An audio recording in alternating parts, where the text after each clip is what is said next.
guys, welcome back to my channel. My name is Hope and this is Hopeful Planning. So I want to ask you a question. Do you guys on Thanksgiving, when you're making the food, hi Ralphie, oh, and there's Binksy too. Whenever you're making Thanksgiving dinner, do you tend to snack all day, have a bunch of appetizers out, and you're really just eating all of that until you're waiting for the big turkey dinner? Well, we definitely have done that, especially when I host Thanksgiving dinner. We used to have all kinds of snacks out. I'd make every one of my dips that everybody loves so much.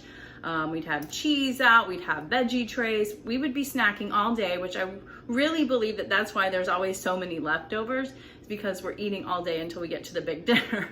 But what I wanted to ask you is if you do the same thing, because I kind of think everybody does. But when you're on keto, you might not be able to indulge in some of those things like if you weren't on keto. So this video is all about kind of some healthier keto, low carb appetizers that you can have and munch on all day before the big turkey dinner. So I'm gonna be making 3 that I've never shown before, nothing major. Excuse me, my nose is itching, all these pets here. But I also have plenty other videos too with some other dips that we can that you can make. I will put them down in the description box below, but there's a BLT dip, which is to die for, so easy to make, and most likely you have all the ingredients in your home already. I've got a buffalo chicken dip and a taco dip. All of those things I will make sure I put down in the description box for you, because those are all things that you can either have to graze on throughout the day on Thanksgiving, or it'd be great for like a Super Bowl party, or if you're hosting a potluck or a get together and you need to bring something to make sure you stay on plan. These are some great ideas for that. So I really hope that you like them. If you do, make sure you comment down below and let me know what your favorite one was. Make sure you subscribe and all of that, and let's get into it. Okay, so the first thing that we are gonna make is a sausage queso dip, and this is absolutely delicious. I have seen a few different recipes for something like this all over like Pinterest and everything, and I kind of made this my own. So if you're interested in the information, I will put everything down below for you, but it is very quick. It's so easy and very delicious for, you know, if you're having a gathering at your house, if you're wanting like football or some kind of sports event that you're watching with family and friends. It is probably a little bit more indulgent, but this is the time of year that we are doing that kind of stuff, and it's definitely better than using the full carb stuff in the past that we would all use. So let me let you know, you're gonna need a crock pot. You're gonna need a pound of any kind of ground sausage. These actually were links. I'm gonna have to take the casing off, and then I'm gonna grind it up and cook it in our skillet before we put it in the crock pot. But it's the same thing. I also personally like to put a roll of the pork chorizo in here also. It just gives it a little added spice to it. But unfortunately, I did not see that at any of the stores that I went to, so I was unable to do it for the video, but I would definitely recommend it. That is how I normally make it. You need 4-ounce can of diced green chilies, the fire roasted ones, and you need a can, 10 ounces of the mild diced tomatoes with green chilies. This is basically Rotel, but the Walmart brand, a little cheaper, and it's the exact same thing. As you can see, I've already emptied these out because Andy, if you've been watching us for a while, my husband Andy does not like chunks of veggies in his stuff, so I actually put both of those cans in the food processor to grind them up a little more. We still want the flavor, but we're not gonna have chunks of it, so that's why they're already open. And then you'll need a 32-ounce, 2-pound package of this extremely dirty keto Velveeta fake cheese dip. I got the Great Value Walmart brand just because it was a little less expensive also, and it is exactly the same, so it tastes the same as well. So first thing I'm going to do is I'm gonna brown up our sausage, and then I will show you how we dump everything in here. It's basically a dump and go, and it makes a lot, and it cooks, if you're on high, for about an hour and a half. So I'm gonna go ahead and grind this up, and then I'll show you dumping it in the crock pot. Okay, so I wanted to show you real quick, since I didn't get the ground, like a pound of ground sausage alone, and I got these links instead because I didn't have what I needed. I just want to show you how easy it is to just kind of cut through the casing cut through it all the way down, and then you're just gonna peel it off. Just as simple as that. So now it's basically the same thing as the ground, but I'm gonna do that with all of these here, and then I'm gonna get my meat chopper, and that's gonna help kind of break it up so it's just like using a regular pound of meat. So that is something you can use. If your store doesn't have the ground sausage, you know, a pound pack like that, then just do it this way. It will still work. And if you were using the chorizo as well, you just put that in here with it. It can all get cooked together, doesn't matter. It's all gonna get warmed up the same. So yeah, that's it. Just wanted to give you that quick little tip. I won't show you me browning it up though, because I think we all know how to brown up our ground beef or sausage. Okay, so as you can see, I have cut up the fake Blt cheese, the Great Value brand, into cubes, and you're just gonna kind of throw it in the bottom of your crock pot. Then, as you can see, I have browned up the sausage, and I must say that's a pretty lean sausage. Look at that. There's not a lot of residue. I was gonna say, go ahead and if you've got the grease in it, grease and all, just put it inside of there. And that's what I'm gonna do either way. I know when I use the chorizo in here also, it does have a little bit more fat and stuff in it, but I add it all in. You could use a spicy Italian sausage. This was just an Italian brand. And then you're gonna do, this is the green chilies and the fake rotel. I'm gonna pour this in here as well. Me with my spatula, I've always gotta get every little bit out because I don't like wasting anything. It's so weird. And then you're just gonna do a scoop. Or a scoop. I was thinking about scooping it into my mouth with a chip. So, doesn't look like much right now. And my base for my crock pot is over to the left. So I'm gonna put it in there, and I'm gonna put it on high. And it says for high, it takes about an hour and a half. So you probably could do this in a big Dutch oven on your stove too, because really all you're doing is melting this cheese. But I feel like the longer that it melds together in your crock pot, the flavors are just gonna be so much more intense, I guess. So I'm gonna put it over in the crock pot, turn it on, have it ready, and then you will see it at the end, and I will give you options on what you would wanna dip it with. So stay tuned. All right, so the next thing that I'm going to be showing you is this low carb pull apart pizza bread, and it is delicious. I made this, when did I make it? When we first did keto back in like 2016 or 17 it was. And I think if you go back on my Instagram and look, it's one of my very first pictures that I posted when we were a keto page. And it was so delicious. It really was very unique and different. And it actually can give you many ideas to do other things with the pull apart bread. But this one is a great appetizer or great just snack and very low carb because you're using the fathead dough recipe as your base. So I'm gonna run over the ingredients with you real quick. I'm not gonna show you how to make the fathead dough because it is kind of, you know, time consuming and awkward and just, it's not my favorite thing to make, I'll be honest. But here's a tip though. When you have melted your mozzarella and you have your dry ingredients, put it in your food processor and mix it that way. It actually blends together so much better. And then you have kind of a sticky mess you have to deal with in your food processor, but to me, it was worth it. So I will show you after I make the fathead dough, what we do with it from there and how to assemble. But you're gonna need a bundt pan, so make sure you have that. You need some cooking spray. I use the avocado oil one. The basic things, baking powder, some almond flour. You need some Parmesan cheese, rosemary. This is optional if you want some jalapeno slices. We have some and I love things with a little bit of spice, but I haven't used these up as much as I wanted to. These we got at an actual local farm. They made their own pickled jalapenos. And you want some mini pepperonis. I was so excited to find these because I think they're cute and they just add a great look to it. You could certainly use regular size pepperonis if you can't find the minis. Just cut them like into fourths or something. You need a couple of ounces of cream cheese, You need, I think it's 3 eggs, and then you'll need some mozzarella cheese for sure for the fathead dough, and then whatever cheese that you want, shredded cheese that you want. I'm choosing cheddar for kind of the filling and stuff, but you'll see as we go. But that's what I chose. So I'm gonna make the fathead dough really quickly, get that together, and then I will show you how we assemble this, and then it's gonna cook in the oven. So I'll be right back.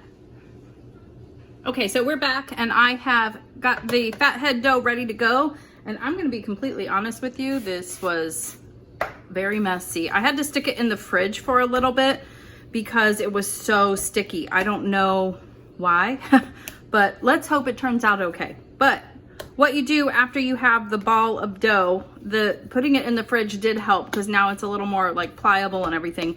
But the directions say that you're gonna spray the bump pan with your nonstick cooking spray, and then you're just gonna keep cutting this into pieces. And see, it's still really sticky, so just bear with me.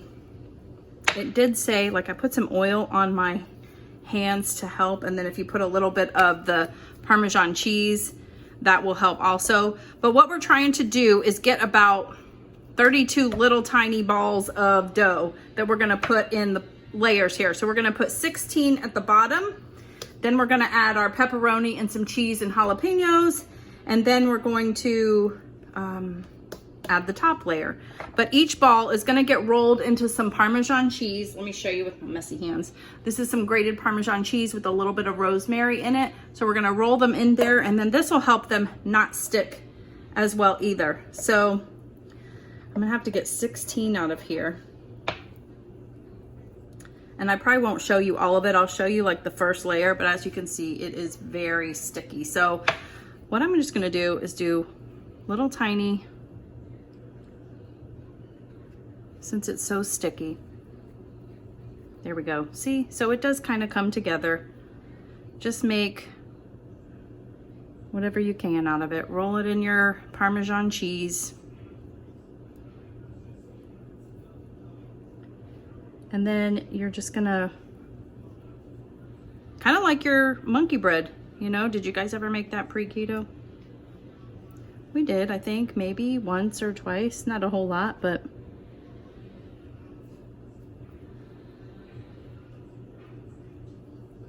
all right, so I'm gonna keep doing this. I'll go through, make the first batch, and then I'll show you what the first layer will look like, but I won't have you sit through all this. I'm gonna have to really work with it because it's so sticky, but I will be back after the first layer is done. Phew, okay, am I glad to be done with that? Just be prepared to get your hands a little messy doing this one. I think I figured it out. I was looking back over the recipe, and most fathead dough recipes that I do only call for 1, maybe 2 eggs. This recipe called for 3 eggs. So I think that's why it was a little more sticky than normal, but they made do with it. They just said you would have to roll it in some Parmesan cheese to kind of be able to make it pliable and everything. So everything is working exactly as the recipe is stating, but it just seemed a little stickier to me, and I think that that's why. So I have made, you know, the 16, actually 32 individual little dough balls. After you do the first one, then you sprinkle some of the baby pepperonis. I can't remember how many are in here, but you're just gonna throw them in here. You're gonna do about half now, and then we're gonna do the other half on the top. Also put a little bit of the cheese of your choice. I did choose to put some cheddar. This is going to be really good. We only had it that one time. I can't remember why I never made it again. Maybe it's because fathead dough is really the best the day that you make it. It is the best right when it comes out of the oven, and that's just a personal thing. And then if you choose to put a couple of jalapenos, you can do that now. I'm gonna put a few on here. Andy's not a big fan of them, but it's something that's easily able to kind of pick off. So he'll be fine. He'll be fine.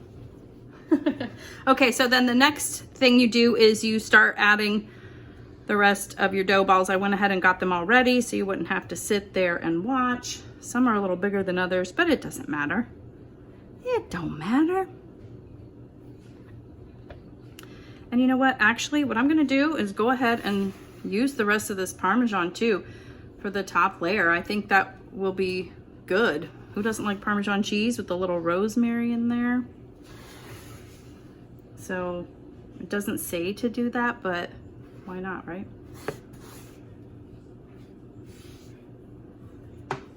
Okay, so there's that. We're gonna add the rest of our pepperonis. Oh geez, let me get that before Ralphie does. You don't want a pepperoni. And see, like I said, if you didn't have the baby pepperonis, you could still cut up.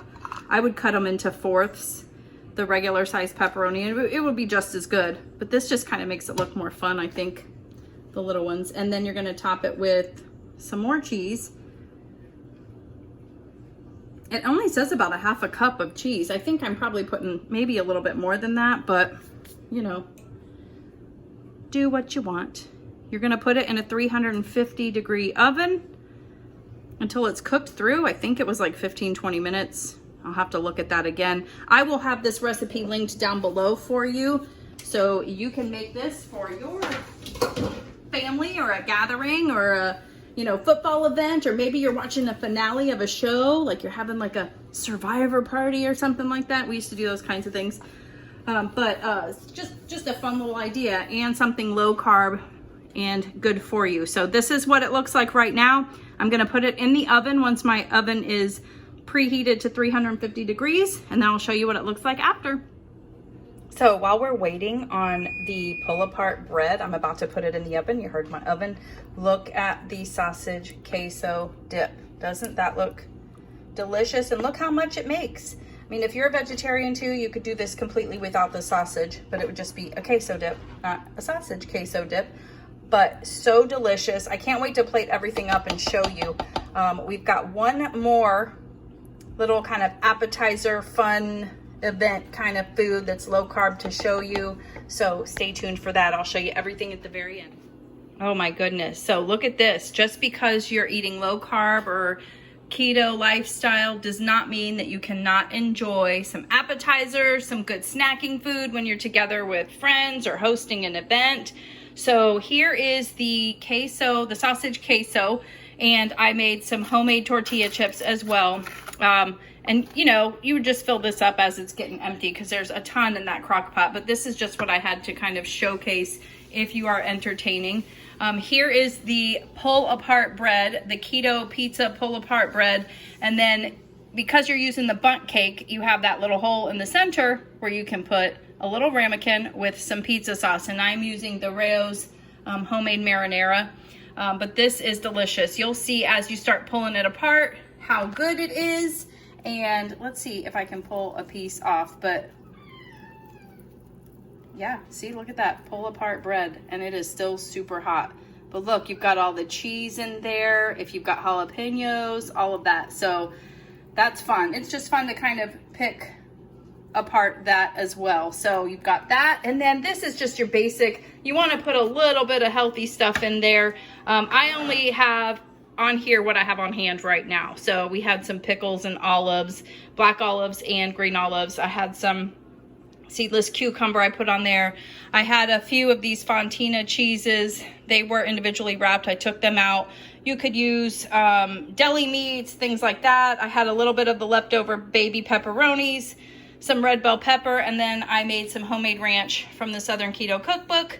So yeah, so you could do so many different things with this, more vegetables. I would probably put celery or carrots in there too. I know carrots are a little bit higher carb, but you would maybe want to have some things for people that are not keto or low carb as well. So they might want carrots and stuff. So that is a wrap for this video. I hope you got some good ideas. I will link everything down below for you if you're interested. So let me know what's your favorite. Which one are you gonna try first? Let me know down in the comments below. I can't wait. Make sure you're following me on Instagram and tag me if you do make one of these.